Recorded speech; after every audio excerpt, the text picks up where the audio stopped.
Hello designers, आप सभी का फिर से एक बार स्वागत है लिवी डिज़ाइंस में।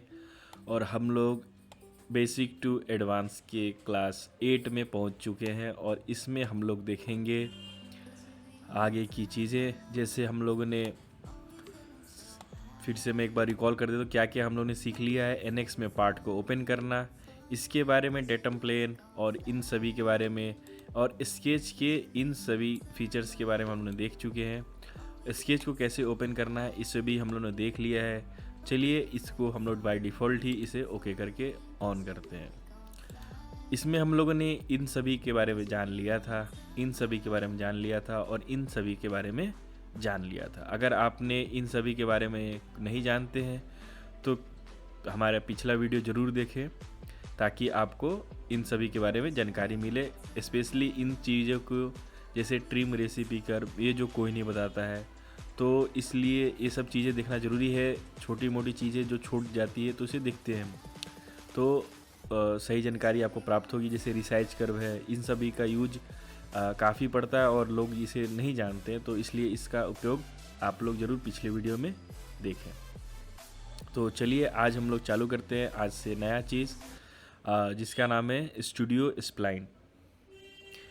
स्टूडियो स्प्लाइन जो है, इसका नाम से ही पता चल रहा है कि ये एक स्प्लाइन है, मतलब लाइन का कहीं से भी इसको मोड़ नहीं सकते हैं। इस कारण से इसके स्प्लाइन कोई इसमें पैरामीटर्स नहीं है। आप स्टूडियो में जैसे किस तरह भी चाहे उधर मूव कर सके, इसलिए इसे मूवेबल लाइन या स्प्लाइन बोलते हैं, जिसमें कोई पॉइंट्स पैरामीटर्स नहीं होती है। जैसे इस कर्व का कोई डायमेंशन नहीं है। यहाँ से मैंने स्टार्ट किया और ये कर्व का क्या रेडियस यहाँ पे रहा। जैसे हम लोग जनरली बनाते हैं तो सारे चीज़ का हम लोग उसमें देते हैं कि मैंने एक कर्व बनाया है यहाँ से एक ऐसे, तो इसका पॉइंट, ये पॉइंट और ये पॉइंट और रेडियस फिक्स होता है। इसमें तीन ही चीज़ें। लेकिन स्प्लाइन में यहाँ पे ये एक अलग रेडियस हो सकता है, यहाँ पे अलग रेडियस हो सकता है और इधर भी अलग रेडियस हो सकता है। तो ऐसे इसमें बहुत सारी चीज़ हो सकती है, इसलिए इसे स्प्लाइन कहते हैं, क्योंकि इसमें कोई कंटिन्यूस कोई चीज़ नहीं होता। हम लोग इससे भी, आर्क से भी ये सेम चीज़ें बना सकते हैं, लेकिन उसमें टाइम लगेगा। तो किसी चीज़ को कॉपी करने के लिए या जिसमें कोई पॉइंट्स नहीं पता चल रहा है हमें, या उसी के हूबहू कुछ बनानी है बिना देखे, तो इसलिए हम लोग इसका उपयोग करते हैं। तो सबसे पहले इसमें जब हम लोग ओपन करते हैं तो इसमें दो ऑप्शन आती है। एक तो आता है थ्रू पॉइंट्स और दूसरा आता है बाई पोल्स। थ्रू पॉइंट्स क्या है कि ये पूछ रहा है क्या, आप पॉइंट्स बता दीजिए मुझे क्या क्या पॉइंट्स है इसमें। तो पहला पॉइंट आप दे सकते हैं कहीं भी, अपने अनुसार दे दें, और जैसे जैसे आप इसे पॉइंट देंगे ये बनता जाएगा। अभी जो है, चलिए मैं इसे रीसेट कर देता हूँ। अभी आप जब भी खोलेंगे तो आपको ये ऐसा दिखेगा। पहला पॉइंट मैंने ये दिया थी, दूसरा और तीसरा। अभी एक चीज़ आप देखेंगे, पॉइंट तो हो गया, फिर इसमें आ रहा है पैरामीटराइजेशन। पैरामीटराइजेशन मतलब होता है जो भी इसके पैरामीटर्स हैं उसके बारे में जानकारी। तो अभी ये क्या बोल रहा है, मैच नॉच पोजीशन। जो इसकी नॉच पोजीशन है वो मैच करनी चाहिए या नहीं करना चाहिए। जैसे मैं इसे ओपन करता हूँ तो एक ये नॉट पॉइंट को मैच करने के लिए एक ऑप्शन आ जाएगा, नॉच पॉइंट इसको बोलते हैं, ये पॉइंट को। तो इसके अनुसार ये पोजीशन ले लेगा। फिर एक ऑप्शन आता है इसमें क्लोज्ड, इसे हम लोग क्लिक करेंगे तो ये देखिए एक क्लोज बन जा रहा है।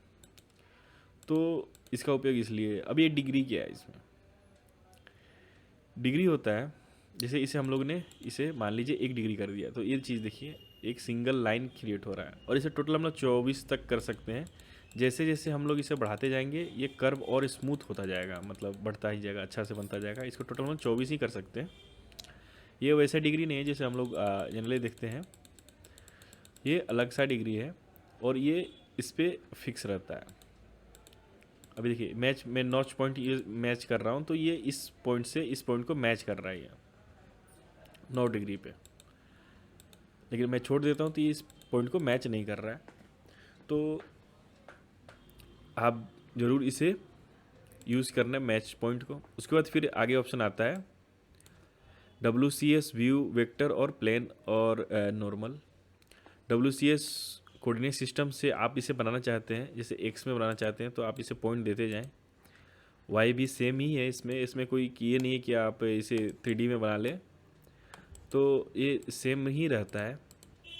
लेकिन ये देखिए जेड में देने के बाद ये कितना पोजीशन चेंज कर रहा है। फिर एक्स प्लेन भी है, तो ये उसके अनुसार ये जैसे चाहे वैसे बना सकते हैं। फिर इसमें वेक्टर का पोजीशन आता है, जिस वेक्टर में आप बनाना चाहते हैं उसे सिलेक्ट कर लें। तो जब मैंने वेक्टर सेलेक्ट किया है तो ये पोजीशन पूछ रहा है, मैंने ये पॉइंट दिया है तो देख रहे हैं एक ऐसे ही क्रिएट हो रहा है, ये इसी पोजीशन में क्रिएट हो रहा है जिस वेक्टर में मैंने सेलेक्ट किया है। तो इसका उपयोग इस कारण से आता है। फिर प्लेन आता है, प्लेन कौन सा प्लेन में आप बनाना चाहते हैं, और फिर एक नॉर्मल भी आता है, तो आप नॉर्मल से भी आप इसे बना सकते हैं। लेकिन स्प्लाइन की जो फीचर्स होती है वो काफ़ी पॉइंट्स उसमें होती है, इस कारण से ये काफ़ी हैंग करता है। तो कोशिश करें कि आप स्प्लाइन की काम इसमें ना ही करें। देखिए ये नॉर्मल है। फिर और भी ऑप्शन इसमें आती है, चलिए इसमें से इसे व्यू कर लेता हूँ, व्यू कर लेते हैं। अभी इसमें आपने और ऑप्शन, इसमें जब मोर का ऑप्शन करते हैं तो इसमें और भी ऑप्शन खुल जाती है। और एक चीज़ देखें, जितने आपने पॉइंट सेलेक्ट किए हैं उस सारे पॉइंट्स का एक यहाँ पे नाम भी आ जाता है कि कोई पॉइंट है। जैसे आप, मैं 3 पॉइंट सेलेक्ट कर रहा हूँ तो ये 3 नंबर पे देखिए ये ब्लू हो जाएगी। जैसे 3 पे जाऊँगा ये 3 नंबर ब्लू हो जाएगी, 4 पे जाऊँगा 4 हो जाएगी, 5 6 जिस पे जाऊँगा वो हो जाएगी। फिर इसमें और ऑप्शन आते हैं कि आप उसे मैग्नीट्यूड और कुछ रेडियस देना चाहते हैं तो ये आप उसे रेडियस भी दे सकते हैं। जैसे 3 नंबर पे मैं क्लिक करके रेडियस देना चाहता हूँ ये, तो मैं इसे रेडियस दे सकता हूँ। लेकिन ये रेडियस ऐसे नहीं होगी जैसे हम लोग समझते हैं 5 का रेडियस, 10 का रेडियस और 20 का रेडियस।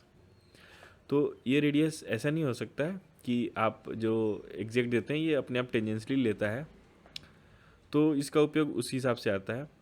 अभी जैसे मैं एक पॉइंट बनाता हूँ, 1 2 और 1 3, ये 3 पॉइंट दिया मैंने, क्लोज कर दिया था। और इसे हम लोग 20 जो भी रखेंगे, एक और पॉइंट दे देता हूँ मैं इसे 4 और एक 5।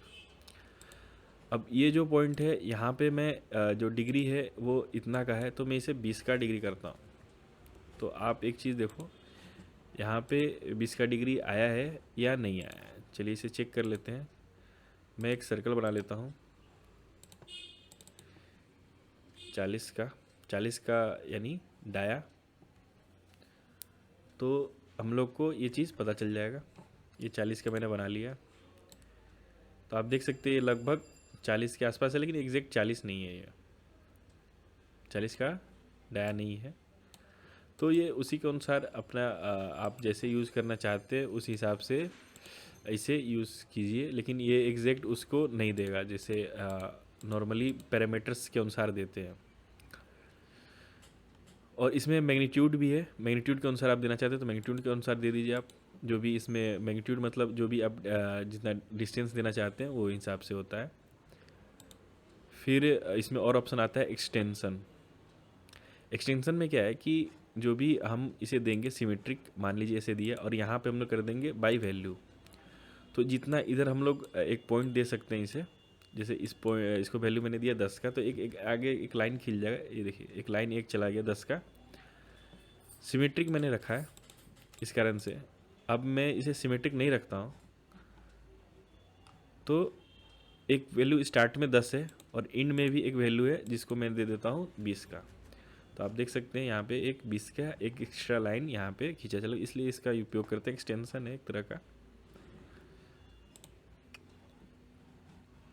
अभी हम लोग सिमेट्रिक कर दिए तो देखिए 10 का लाइन यहाँ पे भी खींचा है और 10 का लाइन यहाँ पे भी खींचा है, तो इसे हम लोग नन कर देंगे। और इसमें एक और ऑप्शन आता है बाई पॉइंट का, आप इसे पॉइंट के अनुसार भी दे सकते हैं। जितना पॉइंट मैं इधर खींचूँगा उतना पॉइंट देखिए एक इधर भी खिंचा चुका है, तो इसलिए काफ़ी ये यूज होता है कि आप कितना पॉइंट देना चाहते हैं तो इस हिसाब से जितना पॉइंट इधर देंगे उतना पॉइंट उधर भी आ जाएगा, तो इसलिए इसका उपयोग भी अच्छा से यूज होता है। तो आगे का ऑप्शन आते हैं, फिर इसमें सेटिंग आता है। सेटिंग का क्या यूज होता है इसमें, जैसे कि हम लोग कोई फिक्स टेंजेंट देना चाहते हैं या कोई नॉर्मल टेंजेंट देना चाहते हैं या सेक्शनल है या परपेंडिकुलर टू कर्व है, तो इसलिए उसका उपयोग करते हैं। ओरिएंटेशनल टूल यूज़ करते हैं हम लोग, जहाँ से मान लीजिए मैं इसे जो ये है ओरिएंटेशन है इसका, तो जो भी जहाँ से स्टार्ट होता है उसका वो ओरिएंटेशन आ जाएगा। जैसे ये स्टार इसमें आ रहा है, इसमें देखिए ऐसे एक ओरिएंटेशन के टाइप से ये आ रहा है। फिर आता है फिक्स टेंजेंट ओरिएंटेशन, इसे मैंने फिक्स टेंजेंट कर दिया तो ये फिक्स हो जाएगा। आप देख सकते हैं ये एक, मैंने फिर से एक बनाता हूँ। इस बार पॉइंट देते हैं हम लोग, यहाँ से हम लोग करेंगे इसे फिक्स ओरिएंटेशन और fix Orient tools, use Orient tools. उसके बाद एक और ऑप्शन आता है हमें माइक्रो पोजीशन का। माइक्रो पोजीशन पे देखिए कोई रेट वगैरह दिया हुआ है। ये माइक्रो पोजीशन क्या होता है कि जो भी हम लोग पोजीशन देते हैं उसकी क्या आगे और पीछे की रहेगी। जैसे अभी देखिए मान लिया यहाँ पे एक वैल्यू दिया सिमेट्रिक बाई पॉइंट, तो इसे नन कर देंगे तो अभी निबंधन है 20 कर दिया इसे, और इसे नन कर दिया तो कोई भी एक्सटेंशन आगे बाहर नहीं निकला है। अभी माइक्रो पोजीशन क्या है? माइक्रो पोजीशन होता है कि जैसे अभी मैं इसे मूव कर रहा हूँ, तो देखिए ये मूव कर रहा है, ये 25% के हिसाब से मूव कर रहा है। अब मैं इसे एक 0.01% कर दिया, तो अब ये इसे रेट अप्लाई करेंगे तो ये देखिए ये मूव ही नहीं कर रहा है, ये बहुत कम मूव कर रहा है, ये थोड़ा थोड़ा मूव कर रहा है। तो चलिए हम इसे थोड़ा सा और बढ़ाते हैं, इसे 1% करते हैं। तो आप देख सकते हैं 1% के हिसाब से इसे मूव कर रहा है। आप भी जब इसे आप कंप्यूटर खोलें तो ज़रूर एक बार इसे देखें, ताकि आपको इजीली इसे समझ में आए कि ये क्या हो रहा है यहाँ पे। ये 1% है, और इसे मैं अगर 50% कर देता तो मैं इसे देखिए इजीली मूव कर रहा हूँ। लेकिन जब ये टिक रहेगा तभी होगा ये, ऐसा नहीं कि आप टिक नहीं कर रहे हैं तो ये हो जाएगा। टिक नहीं कर रहे हैं तो ये अपने आप ही जो पोजीशन है इसको बाय डिफ़ॉल्ट ये ले रहा है, उससे पहले मूव का ऑप्शन दे रहा है, लेकिन ये आप इसे टिक करेंगे तभी ये यूज होगा। और कोई इसमें ऑप्शन तो नहीं आता है। ये रह गया पूरा स्टूडियो स्प्लाइन का बारे में। और इसमें एक और ऑप्शन आता है बाई पोल्स। तो इसमें आप देख सकते हैं जो भी पॉइंट्स होती है उसे इसने पोल्स में क्रिएट कर दिया है। ये पॉइंट्स है, तो जो पोल्स होते हैं, आप जब इसे सेलेक्ट करेंगे तो एक पोल क्रिएट होगा, जैसे इस लाइन को, और एक ऐसे। तो अभी मैं समझा देता हूँ इसमें डिफरेंस क्या है। तो चलिए इसमें बताता हूँ मैं। एक और ऑप्शन आता है इसमें, जैसे अभी क्या है कि हाँ, जैसे बाई पोल्स है, जब बाई पोल्स का समझाता हूँ। जैसे ये पोल्स है, ये पोल्स इसके अनुसार क्रिएट हो जाएगा। अभी 2 मोल से क्रिएट स्प्लाइन कर रहा है ये, इसे हम लोग जितना इसे पॉइंट हम लोग देते जाएंगे, देखिए ये बढ़ते जा रहा है। तो आप इसे जितना कम रखेंगे उतना आसानी से इसे बनाया जा सकता है। वो एक बाईपोल से मैंने ये बनाया है, इसे हम लोग ओके कर देंगे। और चलिए एक और हम बनाना चाहते हैं। इस बार हम पोल्स नहीं चाहते हैं, तो हम लोग इसे बाई पॉइंट करते हैं। जब बाई पॉइंट करेंगे तो कोई भी पोल क्रिएट नहीं होगा, इसे ओके कर देंगे। तो आप देख सकते हैं इसमें एक लाइन, ये जो डॉटेड लाइन जा रही है ये पोल की है, और इसमें देखने ऐसा कुछ नहीं है। तो अपने अपने प्रॉन्स एंड कॉन्स से आप इसे पकड़ के ऐसे यूज़ कर सकते हैं, और इसमें भी आप इसे यूज़ करके ऐसे कर सकते हैं। तो ऐसा कुछ नहीं है कि इसमें बहुत ज़्यादा डिफरेंस होता है, लेकिन थोड़ा बहुत इसमें पोल्स ही ज़्यादा यूज करते हैं, क्योंकि ताकि हम लोग पॉइंट्स एक मिल जाता है। अभी इसका कोई पॉइंट्स नहीं है, तो हम लोग के पास पॉइंट नहीं होता है, और इस कारण से इसे कंट्रोल करना आसान होता है थोड़ा। इसे भी कंट्रोल करना आसानी होता है, लेकिन इन सब चीज़ को नहीं कंट्रोल कर सकते। अब जैसे मुझे यहाँ एक पॉइंट देना है, तो मैं इसमें एक पॉइंट दे सकता हूँ यहाँ पे। जैसे मुझे एक पॉइंट यहाँ पे बढ़ाना है, तो मैं क्लिक करूँगा और यहाँ पे क्लिक करके एक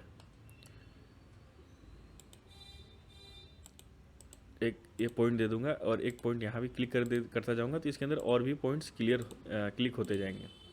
जितने पॉइंट्स मैंने दिया उतना पॉइंट से मैं इसे कर्व को कंट्रोल कर सकता हूँ। वैसे ही इसमें भी है, जैसे जैसे हम लोग देते जाएंगे, एक पोल यहाँ भी दे सकते हैं और एक पोल यहाँ भी देते हैं। तो जैसे जैसे दे रहे हैं एक पोल बढ़ता जा रहा है। एक चीज़ देखिए आप, यहाँ पे 2 थे, एक था, यहाँ 2 हो गया, एक और देता हूँ तो यहाँ पे 3 हो जाएगा। तो इसमें भी वैसे ही है कि आप इसमें पोल को भी आप कंट्रोल कर सकते हैं। तो ऐसा कुछ नहीं है। तो आपने अभी स्टूडियो स्प्लाइन के बारे में हर चीज़ सीख लिया, और हर चीज़ जानकारी मैंने आपको दे दिया। अगर इसमें कुछ भी आप लोग को डाउट होता है तो हमें कमेंट्स के थ्रू ज़रूर पूछें। अगले वीडियो में हम लोग बाकी ये 5 को देखेंगे। तब तक के लिए गुड नाइट।